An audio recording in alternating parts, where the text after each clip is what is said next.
அப்போ இவர்களுக்கு அந்த இரண்டாம் வீடு குறிகாட்டக்கூடிய தனமாக இருந்தாலும் சரி, அல்லது அடிப்படை கல்வியாக இருந்தாலும் சரி, அல்லது குடும்பமாக இருந்தாலும் சரி, அல்லது கொடுத்த வாக்கை காப்பாற்றுவது போன்ற விஷயங்களாக இருந்தாலும் ஏதாவது ஒரு நெருடல், வெளியில சொல்லிக்க முடியாத சில கோளாறுகள், பிரச்சனைகள் என்பது இளம் வயதில் காணப்படும்.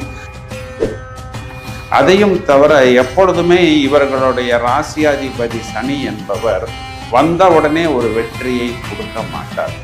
ஏதாவது ஒரு முரண்பாடு, ஒரு தோல்வி, ஒரு அவமானம், பலரால் வெறுக்கப்படுவது, அதாவது இந்த ஒரு விஷயத்துக்கு, இந்த ஒரு இடத்துக்கு நீங்கள் தகுதியே இல்லை அப்படிங்கிற அளவுக்கு பலரால் துரத்தி அடிக்கப்பட்ட பிறகுதான் அந்த அசிஸ்டண்ட்டாக இருக்கிறவருக்கு ஏதோ ஒரு பர்டிகுலர் மிஷினை ஆப்ரேட் பண்ண தெரிஞ்சிருக்கும். அது ஒன்று தான் தெரிஞ்சிருக்கும். இந்த அசிஸ்டண்ட் அளவுக்கு அவருக்கு நாலேஜோ இல்லை சப்ஜெக்டோ தெரியாது. ஆனால் வேறு வழி இல்லாமல் அவரிடம் கையை கட்டி பதிலை சொல்ல வேண்டிய ஒரு நிலைமையில் இவர் மகர ராசிக்காரர் மாட்டிக்கொண்டிருப்பார்.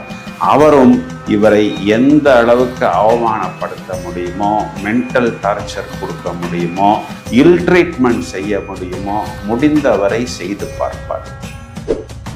அதாவது இந்த ஃபினான்ஷியல் சம்பந்தப்பட்ட விஷயங்களாக இருக்கலாம், டெக்னாலஜி சம்பந்தப்பட்ட விஷயமாக இருக்கலாம்.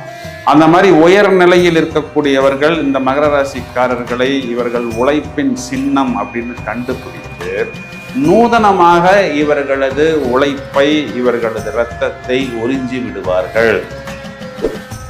ஸோ மகராசிக்காரர்களுக்கு நான் ஏற்கனவே சொன்னது போல் நிறைய இடங்களில் தாழ்த்தப்பட்டு நிறைய விஷயங்களில் இவர்கள் அவமானப்படுத்தப்பட்டு அதன் பிறகு கண்டிப்பாக